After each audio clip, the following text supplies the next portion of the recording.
Gold, trusted gold buyers. మీరు తాకట్టు పెట్టిన బంగారాన్ని విడిపించి ఈ రోజు ఉన్న మార్కెట్ ధరకు కొనబడను.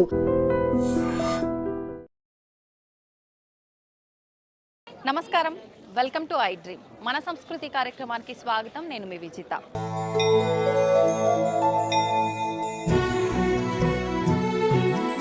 రెండు తెలుగు రాష్ట్రాల్లో 3 మహోన్నతమైన శక్తులు కలిగిన ఏకైక ఆలయం శ్రీ వారాహి మహాప్రత్యంగిరాదేవి ఆలయం. ఈ ఆలయం 50 సంవత్సరాల చరిత్ర కలిగి ఉంది. ప్రస్తుతం నేను ఈ ఆలయం దగ్గరే ఉన్నాను. ఈ ఆలయం వచ్చేసి హైదరాబాద్ కొత్తపేట్ ఆర్కేపురం ఇన్కమ్ ట్యాక్స్ కాలనీలో ఉంది. ఈ ఆలయానికి సంబంధించిన మరిన్ని విషయాలు లోపలికి వెళ్ళి తెలుసుకునే ప్రయత్నం చేద్దాం. పదండి నాతో పాటు.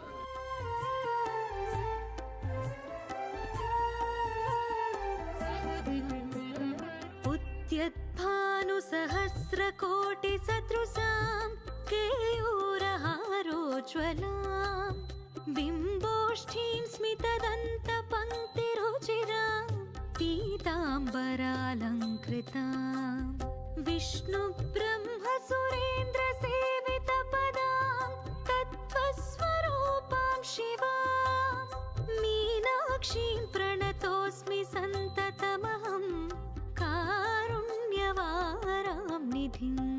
मीनाक्षीं प्रणतोऽस्मि सन्ततमहं कारुण्यवारानिधिं मीनाक्षीं प्रणतोऽस्मि सन्ततमहं कारुण्यवारानिधिं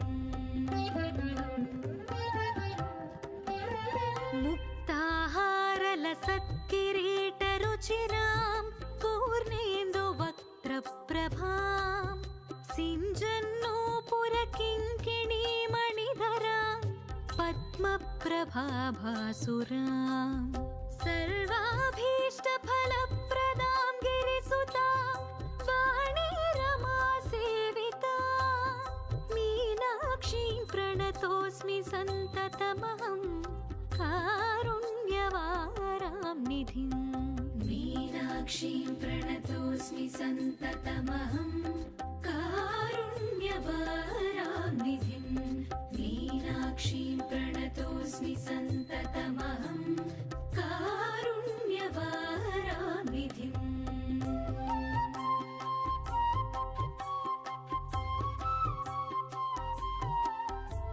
श्रीविद्यां शिववामभागनिलयां ह्रीङ्कारमन्त्रोज्ज्वलां श्रीचक्राङ्कितबिन्दुमध्यवसतिं श्रीमत्सभानायिका श्रीमच्छण्मुखविघ्नराजजननीं श्रीमज्जगन्मोहिनीं मीनाक्षीं प्रणतोऽस्मि सन्ततमहं कारुण्यवारा.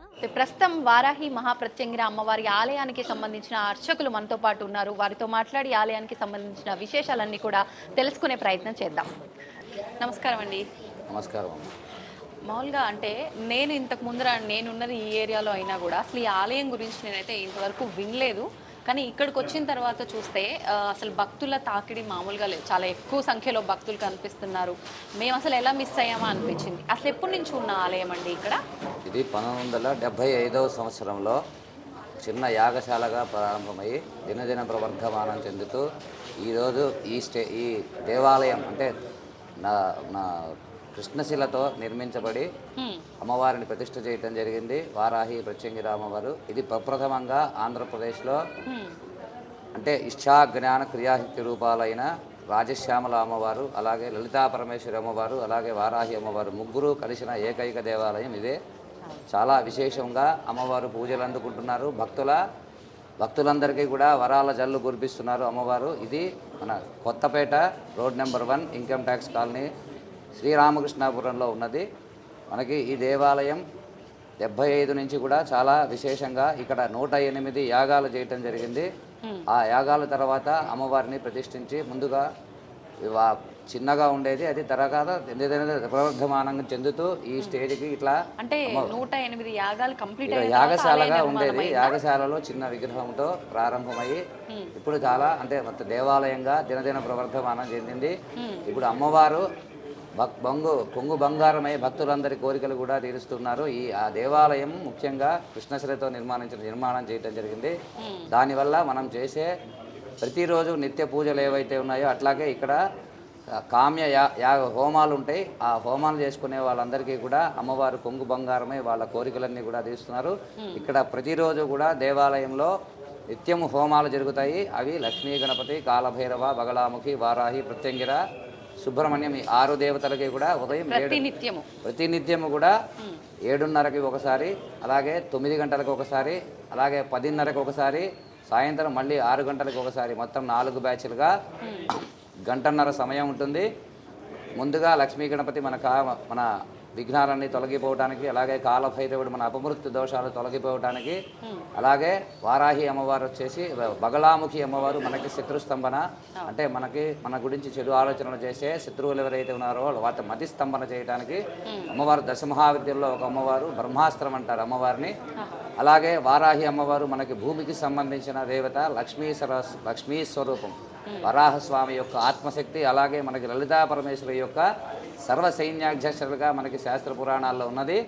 అలాగే ప్రత్యంగిర అమ్మవారు మనకి చాలా విశేషంగా, మనకి ఎవరైతే మన మీద చెడు ప్రయోగాలు అంటే దుష్ట ప్రయోగాలు మన మీద చేసి ఉన్నా దానికి సంబంధించి మనం దీర్ఘకాలంగా పడుతున్న ఇబ్బందులు ఏవైతే ఉన్నాయో అవన్నీ కూడా తొలగించి అమ్మవారు మనకి సంపూర్ణ అనుగ్రహం కలగజేస్తారు, రక్షణ కలగజేస్తారు. ముఖ్యంగా ఆ తర్వాత మనకి ఆ బాధలన్నీ కూడా తొలగిపోవడం జరుగుతుంది. ఇక్కడ ఇప్పుడు మీరు అన్నట్టుగా ఈ నెగిటివ్ ఎనర్జీస్ కి సంబంధించిన ఏదైతే మనకి ఉన్న నరఘోష, నరదృష్టి ఇలా అనుకుంటూ ఉంటారు కదా, అలాంటి వాళ్ళకి దానికి సంబంధించి అమ్మవారు ప్రత్యంగిర అమ్మవారే ప్రత్యేకంగా ఆ బాధలన్నీ తొలగించడానికే ప్రత్యంగిర అమ్మవారు చాలా విశేషంగా అమావాస్య రోజు ఇక్కడ విశేషంగా భక్తజన కోటి అందరూ కూడా చాలా దూర ప్రాంతాల నుంచి, ఇతర రాష్ట్రాల నుంచి కూడా మన దేవాలయంలో వచ్చి ఈ హోమాలు చేసుకోవటం జరుగుతూ ఉంటుంది. ఈ ఆలయంలో అమావాస్య హోమానికి మాత్రం ముందుగా రిజిస్ట్రేషన్ కంపల్సరీగా ఉంటుంది. ఒక వారం రోజులు ముందుగా వాట్సాప్లో మీ నెంబర్లో నుంచి మనకి మెసేజ్ చేయటం. ఆ టైమింగ్ 6, 8:30, అలాగే 10:30 ఈవినింగ్, మళ్ళీ 4 o'clock, 6 o'clock, మొత్తం 5 బ్యాచ్లు ఉంటాయి. ఆ రోజు చాలా ఎంతమంది ఉన్నాయి? 5 బ్యాచ్ల్లోనే కంప్లీట్ అవుతాయి. ఒకవేళ భక్తులు ఎక్కువగా ఉంటే ఇంకా ఎనీ కేస్ మనకు గనక జనాలు గనక పెరిగితే మళ్ళీ వేరే బ్యాచ్ కూడా స్టార్ట్ చేయడం జరుగుతుంది. అందుకే ముందుగా రిజిస్ట్రేషన్ కంపల్సరీ. వచ్చిన వాళ్ళు ఆ డిసప్పాయింట్ కాకుండా వచ్చి తిరిగి అక్కడ చాలా దూరాల నుంచి వస్తారు కాబట్టి మనకి ఆ స్లాట్ దొరకలేని ఇబ్బంది లేకుండా ముందుగా ఆ ప్లానింగ్ ఉండటం జరుగుతుంది. అమావాస్య రోజు మాత్రమే ఎలా ఉంటుంది, నార్మల్ డేస్లో ముందుగా వచ్చేసి చేసుకోవచ్చు.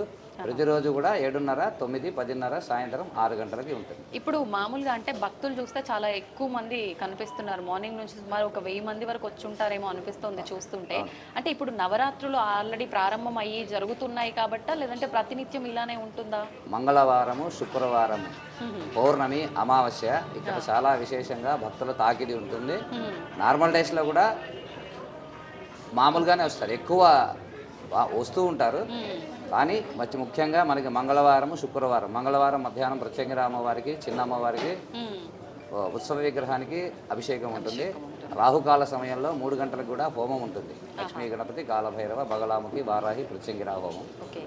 చాలా విశేషంగా వారాహి అమ్మవారు మనకి భూమికి సంబంధించిన వివాదాలు, అలాగే కోర్టు కేసులు, ప్రత్యేకంగా మన మీద అన్యాయంగా ఎవరైనా మనకి రావాల్సింది రాకుండా ఆపుతున్నా, అలాగే మన మీద ఎవరైనా అన్యాయంగా మనది లాక్కొని మనల్ని ఇబ్బంది పెడుతున్న శత్రువులు ఎవరైనా ఉన్నా సరే వాళ్ళందరికీ కూడా శత్రు నాశనం కావడానికి, అంటే శత్రువుల మీద మనం విజయం సాధించడానికి ముఖ్యంగా మనకు అమ్మవారు చాలా విశేషమైన అనుగ్రహాన్ని ఇస్తారు.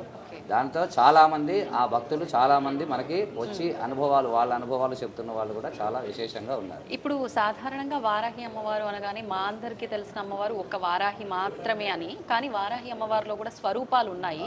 కానీ ఆ స్వరూపాలు కాకుండా మనం ఇక్కడ అమ్మవారిని మాత్రం దక్షిణాచార పూజల ప్రకారంగా లక్ష్మీ అమ్మవారిగా సాత్విక రూపంలో ఆరాధిస్తున్నాము. అమ్మవారికి పసుపు కొమ్ములతో అర్చన చేస్తాం. ఇక్కడ పసుపు కొమ్ముల మాల సమర్పించుకుంటుంటారు భక్తులు, వాళ్ళ కోరికలు చెప్తుంటారు. అమ్మవారు కూడా అలాగే వాళ్ళ కోరికలన్నీ తీరుస్తున్నది చక్కగా.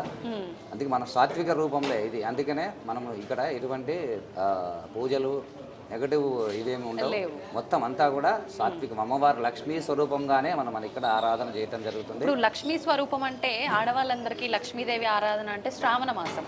మరి శ్రావణ మాసంలో కూడా కానీ ఇక్కడ ఆషాఢ మాసంలో ఈ గుప్త నవరాత్రులు అంటారు వీటిని. మనకి ఉన్న నవరాత్రుల్లో ఈ వారాహి నవరాత్రులు గుప్త నవరాత్రులు. ఆషాఢ మాసంలో శుద్ధ పాడ్యమి నుంచి శుద్ధ నవమి వరకు కూడా ఈ 9 రోజులు కూడా వారాహి అమ్మవారికి ఎక్స్క్లూజివ్గా ఈ వారాహి నవరాత్రి ఉత్సవాలు జరగడం అనేది మనకి ప్రతి సంవత్సరం కూడా ఆనవాయితీగా నడుస్తుంది, ఇట్లానే జరుగుతూ ఉంటుంది. ఇప్పుడు అంటే ఒక్కొక్క రోజు ప్రత్యేకంగా మొదటి రోజు ఈ విధమైన పూజా విధానం అలా ఉంటుందా? ఇప్పుడు 5వ రోజు నిన్నటి నుంచి పంచమి రోజు. నిన్న పంచమి రోజు అమ్మవారికి లక్ష పుష్పార్చన, ఇవాళ షష్ఠి రోజు అమ్మవారికి సాయంత్రం పసుపు కొమ్ములతో విశేష అర్చన ఉంటుంది. అలాగే రేపు సప్తమి అంటే నవధాన్యాలన్నీ భూమిలో నుంచి వచ్చేది. అమ్మవారికి చాలా భూమికి సంబంధించిన మనకి అమ్మవారు అనుగ్రహంతోనే మనము ఉంటాం కాబట్టి ధనధాన్య సమృద్ధి కోసం ఈ నవధాన్యాలతో అమ్మవారికి అంటే పాడి పంటలకి పెట్టింది పేరు వారాహి అమ్మవారు. అందుకనే పాడ పంటలు కూడా మనకి ధనధాన్య సమృద్ధి అందుకనే చెప్తున్నా. ఆ ధనము మనకి ఇంట్లో ఉన్న ధనం కూడా నిలబడ, ఇది ధన నివాస యోగ్యత అలాగే అలా అది ధనధాన్య సమృద్ధి పెరగడానికి, అలాగే బిజినెస్ డెవలప్మెంట్కి వాటికి. అలాగే రేపు వచ్చేసి నవధాన్యాలు అంటే రేపు నవధాన్యాలతో అయిపోతుంది. ఎల్లుండి అమ్మవారికి అష్టమి రోజు 108 కలశాలతో అభిషేకం. 9వ రోజు అమ్మవారికి గ్రామ సేవ, పల్లకీ సేవ ఉంటుంది. పల్లకీ సేవలో కూడా భక్తులందరూ పాల్గొంటారు, చక్కగా అమ్మవారి అనుగ్రహాన్ని పొందొచ్చు. ఇప్పుడు సాధారణంగా ఈ వారాహి నవరాత్రులు 9 రోజులు చేయలేని వాళ్ళు ఈ ఆఖరి 3 రోజులు 3 రోజులు 5 రోజులు 3, 5, 7, 9 రోజులు చేసుకోవచ్చు. మీ కన్వీనియన్స్ని బట్టి ఈ 9 రోజులు దీక్షగా చేసుకోవచ్చు. అలా తీసుకొని ఆ పూజ పొద్దున సాయంత్రం అమ్మవారికి పూజ చేసుకుంటే సరిపోతుంది. అష్టోత్తర శతనామాలు చదువుకుంటే సరిపోతుంది. ఓకే, ఇప్పుడు దీక్షలు అన్నారు కదా, అంటే దీక్షలు తీసుకునే వాళ్ళు ప్రత్యేకించి ఈ 9 రోజులే తీసుకోవాల్సి ఉంటుందా? వారాహి అమ్మవారి దీక్ష ఎలా ఉంటుంది? ఈ నవరాత్రిలో కాకుండా ఎప్పుడు కావాలన్నా కూడా దీక్ష తీసుకోవడానికి అవకాశం ఉంటుంది. ఎక్స్క్లూజివ్గా ఇవి 9 రోజులు అమ్మవారికి డెడికేటెడ్గా మనం పూజలు చేస్తాం కాబట్టి ఆ అమ్మవారి అనుగ్రహం కోసం ఈ 9 రోజులు ప్రత్యేకమైన పూజలు ఉంటాయి. ఓకే, ప్రత్యేకించి ఇక్కడ నేను విన్నంత వరకు కూడా మనకు ఆలయంలో ఎట్లాంటి హుండీ కానీ విరాళాలు కానీ స్వీకరించరు అని చెప్పి, ఎవరైతే మనకు ఆలయ నిర్మాణానికి కారణం ఎవరైతే ఉన్నారో వాళ్ళ స్వంత ఖర్చులతోటి ఇదంతా చేస్తున్నారని చెప్పి ఒకసారి దాని గురించి కూడా. అవును, ఇక్కడ మనకి దేవాలయంలో హుండీ కానీ ఎటువంటి విరాళాలు కానీ స్వీకరించబడదు. ఒక్క నవరాత్రి సమయాల్లో మాత్రమే ఈ 9 రోజులకి అమ్మవారికి ప్రసాదానికి సంబంధించి అది కూడా దానికి సంబంధించిన ద్రవ్య రూపం అంటే మన వస్తువు రూపంలో మాత్రమే, అంటే ఆయిల్, మన డ్రై ఫ్రూట్స్ కానీ దానికి సంబంధించి అవి మాత్రమే స్వీకరించబోయి, అది కూడా ఒక్క నవరాత్రులు మాత్రమే. ఆ తర్వాత మళ్ళీ ఇక్కడ హుండీ అనేది కానీ విరాళాలు అనేది ఉండదు. అలాగే అమ్మవారి పుష్పాలంకరణ సేవకు మాత్రం ఉంటుంది, దానికి ఈ శక్తి మేరకు ఇవ్వటం అంతే. అంటే ఎప్పుడు జరుగుతుంది పుష్పాలంకరణ సేవ? ప్రతిరోజు. ఆ పుష్పాలంకరణ సేవ ఎప్పుడు ఉంటుంది, అది ఒక్కటే మాత్రం దానికి సంబంధించి, అది కూడా మీ శక్తి మేరకు మాత్రమే, దానికి ఎటువంటి ఇది ఉండదు. మీరు ఎలా ఉంటే ఎంత చేయగలుగుతారో అంతే, దానికి సంబంధించి ఇంత ఇవ్వాలి అని మాత్రం భక్తితో అంతే. వాళ్ళ పర్లేదు, దానికి సంబంధించిన ధనం వాళ్ళు ఇచ్చినా పర్వాలేదు అంతే. ఓకే, పుష్పాలంకరణ సేవకు వినియోగించడం జరుగుతుంది, అదొకటి. మిగతా ఇక్కడ హుండీ కానీ విరాళాలు కానీ స్వీకరించబడవు. అటువంటి అంటే మన పేరుతో కొన్ని వెబ్సైట్లు కానీ అలాంటివి రావటం జరుగుతుంది, డూప్లికేట్ వెబ్సైట్స్. మనకి వాళ్ళ ద్వారా కూడా మనకి కొంత అట్లాంటివి ఏమన్నా ఉంటే కనుక మీ దృష్టికి వచ్చినా కానీ మన దేవాలయం వారికి యాజమాన్యానికి తెలియజేయండి. దానివల్ల మనకి మళ్ళీ ఇంకొకళ్ళకి ఇది జరగకుండా మనం జాగ్రత్త పడటానికి అవకాశం. ఇప్పుడు మనకి ఆఖరి ఇంకా 3 రోజులే మిగిలింది కదా, అంటే ఒక్కొక్క రోజు ఓన్లీ ఆలయ దర్శనానికి వస్తున్నామని కాకుండా ప్రత్యేకించి అమ్మవారికి పసుపు కొమ్ముల ఆరాధన అన్నారు. అంటే భక్తులు వచ్చేవాళ్ళు మేము ఈ రోజు ఈ దానితో చేస్తే మా కామ్యం నెరవేరుతుంది అలా అనుకుంటారు కదా, ఈ 3 రోజుల్లో అలా ఎటువంటి వస్తువులతో ఆలయానికి రావాల్సి ఉంటుంది? పసుపు కొమ్ములు, ఇవాళ సాయంత్రం పసుపు కొమ్ములతో రావాలి. రేపు నవధాన్యాలు, ఎల్లుండి అమ్మవారికి 108 కలశాలతో అభిషేకం ఉంటుంది. అభిషేక జలం స్వీకరించడం వల్ల మనకి శారీరక రుగ్మతలు ఏవైతే ఉన్నాయో, అలాగే మన ఇంట్లో అది కనుక జల్లుకుంటే మనకి వాటికి ఉన్న నెగటివ్ ఎనర్జీ పోవడానికి చాలా వరకు అవకాశం ఉంటుంది. గురుగారు, ఇప్పుడు వారాహి దీక్షలు అనుకున్నాము, చాలా మందిలో ఈ వారాహి దీక్షల గురించి చాలా రకాల సందేహాలు ఉన్నాయి. నియమాలు ఏ రకంగా పాటించాలి అంటే, కొన్ని ఆరాధనలు అమ్మవారికి సంబంధించి ఆడవాళ్ళు కూడా దీక్ష తీసుకోవచ్చు ఒక 9 రోజుల పాటు అంటుంటారు. ఇదంతా సమంజసమేనా? అసలు దాని గురించి తెలియజేయండి. అమ్మవారు ఇది దీక్ష మగవాళ్ళు ఆడవాళ్ళు ఇద్దరు కూడా చేయొచ్చు. అయితే ఈ ఫోటో అంటే ఈ 9 రోజులు దీక్ష చేసిన తర్వాత కొంతమందికి చాలామందికి సందేహం ఉంది, ఆ ఫోటో ఇంట్లో ఉంచుకోవచ్చా లేదా, అలా తర్వాత తీసేయాలా, అలాగే మాల కూడా తీసేయాలా, దాన్ని ఏం చేయాలి అనే సందేహం ఉన్నది. ఈ వారాహి అమ్మవారి మాల ఏదైతే ఉందో దాన్ని తీసి మళ్ళీ మీరు 9 రోజుల దీక్ష అయిపోయిన తర్వాత మీ బీరువాలో పెట్టుకొని వచ్చే సంవత్సరం మళ్ళీ ఆ మాల ధారణ చేసుకోవచ్చు. అలాగే మగవాళ్ళు దాన్ని కంటిన్యూ చేసుకొని ఉంచుకోవచ్చు కావాలంటే, లేదంటే బీరువాలో పెట్టుకోవటం ఇట్లా చేసుకుంటే సరిపోతుంది. దాన్ని ఆ ఫోటోని గాత్రం కూడా ఎక్కడ మళ్ళీ తీసేసి పక్కకి పెట్టాలని ఎక్కడా లేదు. అది చక్కగా అమ్మవారు లక్ష్మీ స్వరూపం కాబట్టి మన ఇంట్లో ధనధాన్య సమృద్ధి, ధన నివాస యోగ్యత దానికి కోసం మనకి అది ఉంచుకుంటేనే శ్రేయస్కరం. పూజా మందిరంలో ఉంచుకోవచ్చు. యథావిధిగా ఆ మిగతా పూజలు దేవతలను ఎలాగైతే పూజ చేస్తామో అలాగే ఎటువంటి నిరభ్యంతరంగా ఆ పూజ కొనసాగించుకోవచ్చు. ఆ ఫోటో తీసేసి మళ్ళీ నీళ్ళల్లో వేయటం అలాంటివి మాత్రం చేయక్కర్లేదు. గురుగారు అమ్మవారు ఉగ్ర స్వరూపము అని చెప్పి మనకు ఉగ్రమైన లక్షణాలు వస్తాయి. అదే చెప్తున్నా. మిగతా దేవతలలాగే అమ్మవారు కూడా చాలా సాత్వికమైన అమ్మవారు, దానికి ఎటువంటి అనుమానం ఏం లేదు. అది తీసేయాల్సిన అవసరం లేదు. దాన్ని మళ్ళీ ఎక్కడ చేయాలి ఏంటి అనేది ఎటువంటి సందేహం లేదు. మరి దాన్ని పూజా గదిలో పెట్టుకొని మీరు యథావిధిగా మీ పూజా కార్యక్రమాలు కొనసాగించుకోవచ్చు. అమ్మవారికి కూడా నివేదన మామూలుగా చేసుకోవచ్చు. గురుగారు, ఇప్పుడు ఈ వారాహి అమ్మవారి దీక్షలో ఉన్న వారైనా నార్మల్గా పూజించే వాళ్ళైనా రాత్రి సమయంలోనే పూజించాలి? అలా ఏం లేదమ్మా. ప్రత్యేకంగా రాత్రి సమయం అని దానికి ఏం నియమం ఏం లేదు. ఉదయం కూడా చేసుకోవచ్చు.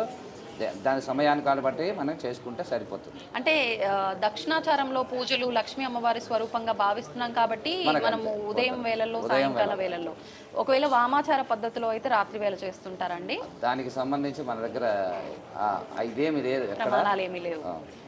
రాత్రి పూట చేయాలని కంపల్సరీ కూడా లేదు. పొద్దున పూట కూడా చేసుకోవచ్చు. అమ్మవారి లక్ష్మీ స్వరూపం కాబట్టి మనం చక్కగా అమ్మవారి ఆరాధన చేసి అమ్మవారి సంపూర్ణ అనుగ్రహాన్ని పొందొచ్చు.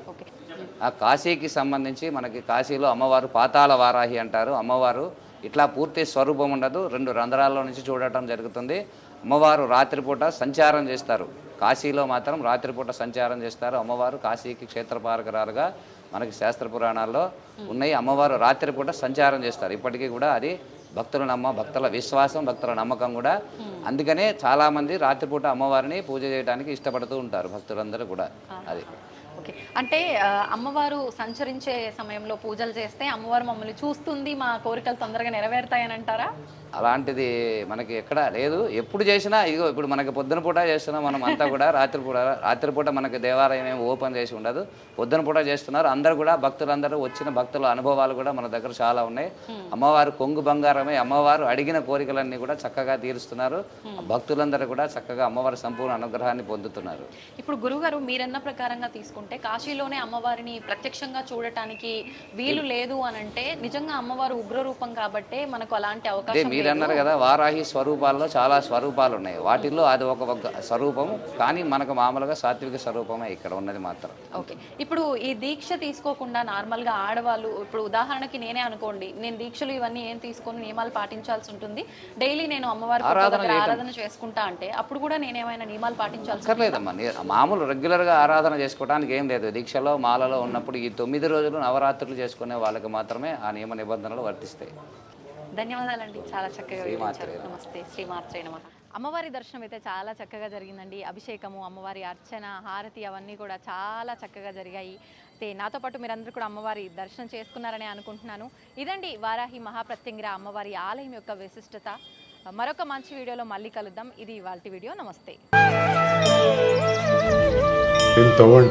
తవ్వుతూనే శివలింగం. పరమాత్మకు జీవా. సరే దాన్ని అట్లా కప్పేసేయండి, చూపించదండి. Krishna is there. మూర్తి పూజ కాదు, సాక్షాత్ బ్రజేంద్ర నందన భగవాన్ ఉన్నారు మూర్తిలో. ఏమీ ఆశించకుండా ఆరాధించే వాళ్ళు కూడా ఉన్నారా ప్రభుజీ? నిజమైన భక్తి అంటే మనకు తెలియదు కాబట్టి.